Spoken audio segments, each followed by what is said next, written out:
चाहे वो मोदी की हुकूमत हो या योगी आदित्यनाथ की सरकार हो, उन्होंने युवाओं को रोजगार नहीं दिया।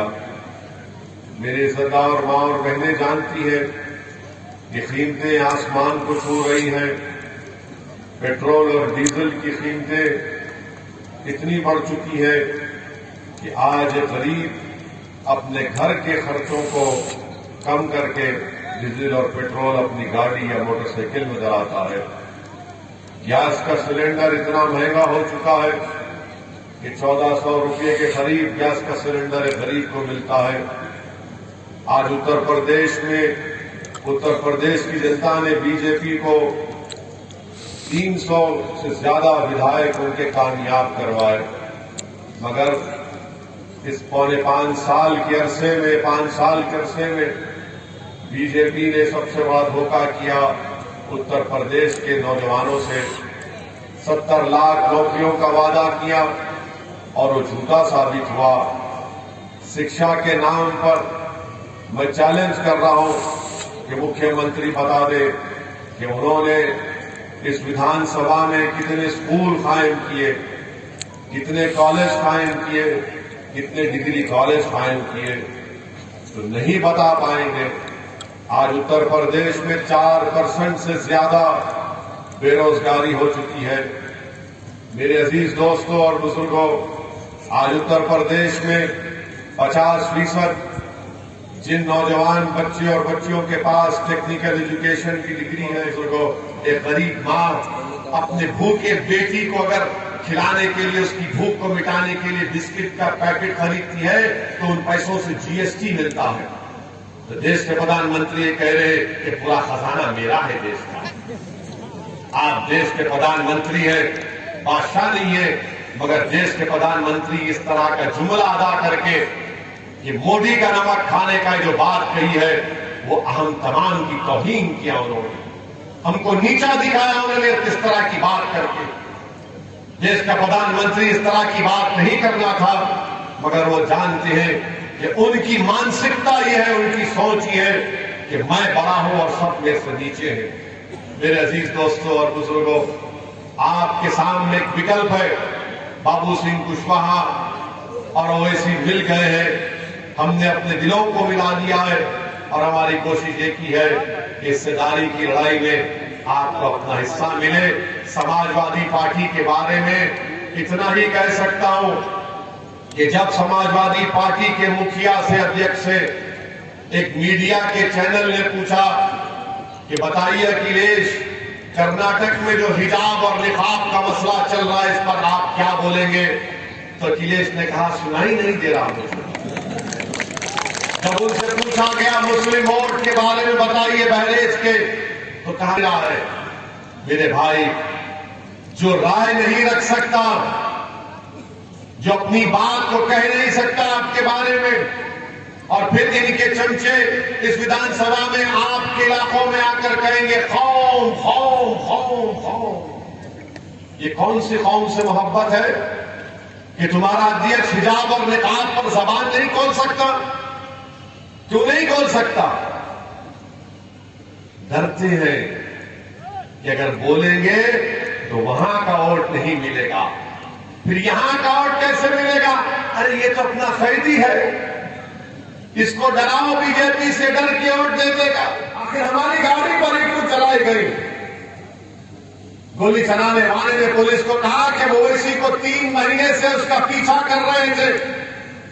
हम इसी तरह जनसभा में थे, मगर जनता की भीड़ की उस पर गोली नहीं चला सके, तो हमने टोल गेट के पास इंतजार किया कि करीब से उसको गोली चलाकर उसको खत्म कर देंगे। आखिर हम पर ही गोलियां क्यों चलाई गई? कभी सोचो आप, हमारी जिंदगी की अहमियत नहीं है, हम पर आप सब आए जाएंगे एक दिन, जमीन की रजा बनेंगे, हमारी हड्डियां गल जाएंगी जमीन में, मगर याद रखिए जिंदगी में आप क्या करके जाते हैं वो पूछा जाएगा। दौलत कितनी कमाई नहीं पूछा जाएगा, शोहरत कितनी कमाई नहीं पूछा जाएगा, ये पूछा जाएगा कि तूने दौलत और शोहरत कमाई, तूने गरीबों का, मजलूमों का उसका कैसा इस्तेमाल किया। मेरे अजीज दोस्तों और बुजुर्गों, मौत तो जिंदगी की सबसे बड़ी हकीकत है। सबको जाना है दुनिया से, जो आएगा वो जाएगा, कोई नहीं रहेगा यहां पर। हम भी जाएंगे, मगर जब तक रब्बे करीम हमको जिंदा रखेगा, इंशाअल्लाह ताला हम हमेशा आपके लिए, गरीबों के लिए, मजलूमों के लिए लड़ते आए, लड़ते रहेंगे।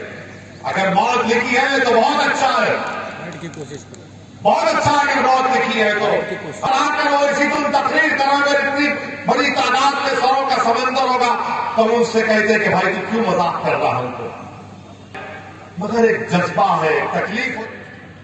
मेरे अजीज दोस्तों और बुजुर्गों, आपसे सिर्फ यही गुजारिश करने आए हैं, एक अच्छा फैसला लीजिए, यकीनन हराइए बीजेपी को। हम भी, ये हमारी ख्वाहिश है कि दोबारा योगी उत्तर प्रदेश के मुख्यमंत्री ना बने, दोबारा 24 में मोदी इस देश के प्रधानमंत्री ना बने। मगर याद रखिए, बीजेपी को हराना सिर्फ ओवैसी की जिम्मेदारी नहीं है, बीजेपी को हराने की जिम्मेदारी राहुल की भी है, अखिलेश की भी है और बहन मायावती की भी है। मगर हमारा मामला क्या है? हमारा मामला क्या है? नहीं, जिंदगी मौत का मामला आ गया। चुनाव आ गया तो जिंदगी मौत का मामला आ गया। और जब चुनाव हो जाता, रोज आप मरते हैं, एनकाउंटर होता है, जेल में जाते हैं, पुलिस के जुल्म का शिकार होता है। बताओ फिर कहां है, क्या जिंदगी गुजारेंगे हम? मेरे भाई, एक अच्छा फैसला लीजिए। मैं पैदा नहीं हुआ, मैं किसी आला जात के खानदान में नहीं पैदा हुआ। मेरे बुजुर्गों ने मेहनत की, जुस्तजू की, खूब मेहनत की। हमारे बुजुर्गों को जेल में डाल दिया गया 11 महीने तक। हमारे घर के पानी को बंद कर दिया गया था आज से 65 साल पहले। हमारे घर के बैंक अकाउंट्स को बंद कर दिया गया था। तो खाक और खून के दरियाओं से गुजरकर असदुद्दीन ओवैसी यहां तक आया। नहीं दी, ना बीजेपी ने इनकी कोई मदद की। जब कोविड की महामारी हुई तो उत्तर प्रदेश की जनता ने और देश की जनता ने अपनी आंखों से देखा कि कैसे पानी पर गरीबों की लाशें बह रही थी। वो लाश किसी के मां की थी, किसी के पिता की थी, किसी के पत्नी की थी, किसी के बेटे की थी। दुनिया ने देखा कि गरीबों के पास अपने मां और पिता के अंतिम संस्कार करने के लिए लकड़ी के पैसे नहीं थे, तो उन्होंने जमीन पर उसको दफना दिया, या किसी को जमीन या कब्रिस्तान नहीं मिली तो दुनिया ने देखा कि नदी के किनारे कुत्ते किसी के बाप और किसी के मां की लाश को नोच कर खा रहे थे। अब फैसला आपको करना है कि इन तमाम नजारों को देखने के बाद भी क्या आप ये डबल इंजन की सरकार का साथ देंगे? जब आपको जरूरत थी हाथ थामने की, उन्होंने आपके हाथ को नहीं थामा। जब जरूरत थी आपकी आंखों से बहने वाले आंसुओं को पोंछने की, तो उन्होंने अपनी नजरों को आपसे मोड़ लिया। जब जरूरत थी कि आपको कोई दिलासा दिलाए, मगर इन्होंने आपको दिलासा नहीं दिलाया। मेरे अजीज दोस्तों, मेरे अजीज बुजुर्गों और मेरे गयूर नौजवान साथियों, ये चुनाव कि लोकतंत्र को मजबूत किया जाए और आवाम अपनी पसंद और नापसंद का इजहार करे। आज हम आपसे अपील करने आए हैं कि बीजेपी की सरकार के ये पूरे कारनामे आपके सामने हैं। जब मुख्यमंत्री से सवाल किया जाता है इन बातों का, तो मुख्यमंत्री की जबान से निकलता है 80 और 20% की बात करते हैं। स्कूल आपने बनाए शिक्षा के लिए, तो मुख्यमंत्री कहते हैं कि मई जून में मैं बर्फ डालूंगा। जब मुख्यमंत्री से पूछा जाता है कि अंतिम संस्कार करने के लिए गरीबों को लकड़ी नहीं मिली, न दफनाने के लिए जमीन नहीं मिली, तो मुख्यमंत्री कहते हैं कि हमने शमशानों में लाइट लगा दी। आप बताइए कैसा मुख्यमंत्री है ये, कि क्या क्या कह देता है कि अप्रैल मई जून में बर्फ डालेंगे, और देश के प्रधानमंत्री उनको मजबूरन इस बात को कहना पड़ा। इसी जिले में आए थे प्रधानमंत्री, आकर कहना पड़ा कि आवारा पशुओं के लिए 10 मार्च के बाद कुछ फैसला किया जाए। प्रधानमंत्री को नहीं मालूम कि 2017 के बाद उत्तर प्रदेश में आवारा पशु बढ़ गए, किसान को 2 रोजगार मिल गए। एक तो दिन में खेती करो और रात में जाकर अपनी खेत की रखवाली करो। आज प्रधानमंत्री कह रहे कि मैं आपको आश्वासन दे रहा हूं कि 10 तारीख के बाद मैं कुछ करूंगा। ये कुछ करूंगा का मतलब ये है कि जब 2014 में मैं कहा था कि हर साल 2 करोड़ नौकरी मिलेगी, कुछ नहीं हुआ। कुछ करूंगा का मतलब ये है कि हर एक के अकाउंट में 15 लाख डाल दूंगा, 15 पैसे नहीं आए, वही करूंगा है। तो देश के प्रधानमंत्री इस तरह की जुमलेबाजी कर चले जाते हैं। मैं हमारे ओबीसी समाज के नौजवानों से अपील कर रहा हूं कि आपको हिंदुत्व के नाम पर बीजेपी ने आपसे वोट लिया, सत्ता जब मिल गई तो बाबा को राज पर बिठा दिया। अब ये ओबीसी समाज के लोगों को सोचना चाहिए। कभी ठोक दो की पॉलिसी, कभी बुलडोजर की पॉलिसी। मेरे अजीज दोस्तों और बुजुर्गों, कोई तो उठे ना आपके दरमियान से, मेरी कोई अहमियत नहीं है, मैं चला जाऊंगा।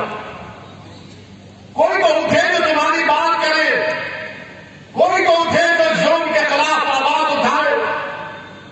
याद रखिए, आपके पास 2 लोग हैं, एक यजीद है, एक फिरौन है। एक यजीद है, एक फिरौन है। आप किसको वोट करेंगे? आप समझ चुके हैं ना? एक यजीद है, एक फिरौन है।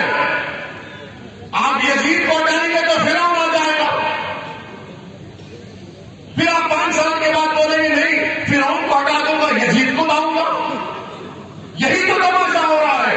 हम आपसे क्या कह रहे, अगर यजीद और फिरौन है तो तुम हुसैनियत का परचम उठा लो, सच्चाई का, मसावात का, हिस्सेदारी का परचम उठा लो। यही पैगाम आपको देने आए हैं। अगर घर के सामने नागनाथ और सांपनाथ खड़े हैं तो किसको बुलाएंगे आप? नागनाथ सांपनाथ को अगर भगाना है तो मदारी को बुलाइए, वो आपके सामने खड़ा है। मुतमईन होकर पूरे जमात के साथ हुआ या नहीं हुआ। मेरे अजीज दोस्तों और बुजुर्गों, देश के प्रधानमंत्री इतना अहंकार में डूबे हुए हैं, गुरूर और तकब्बुर का शिकार हो चुके कि देश के प्रधानमंत्री अपने आप को देश का प्रधानमंत्री नहीं, देश का चौकीदार नहीं, बल्कि देश के प्रधानमंत्री ये समझ रहे हैं कि मैं दिल्ली का बादशाह सलामत बन चुका हूं। इसीलिए देश के प्रधानमंत्री नरेंद्र मोदी की जबान से ये जुमला निकला कि उत्तर प्रदेश की जनता मुझसे कह रही है, प्रधानमंत्री कह रहे हैं कि उनसे कह रही है कि हमने मोदी का नमक खाया, उसको इसलिए वोट देंगे। आप बताइए, ये कोई बात है? हम सब आपकी वोट की वजह से, आपके आशीर्वाद की वजह से, आप जब धूप में, चिलचिलाती धूप में खड़े होकर वोट डालते हैं तो हम जीत कर जाते हैं। आप हम पर एहसान करते हैं ताकि हम आपके एहसान का बदला एहसान से करें। मगर देश के प्रधानमंत्री ये समझ रहे हैं कि मैं भारत का बादशाह बन चुका हूं, लोग मेरा नमक खा रहे हैं।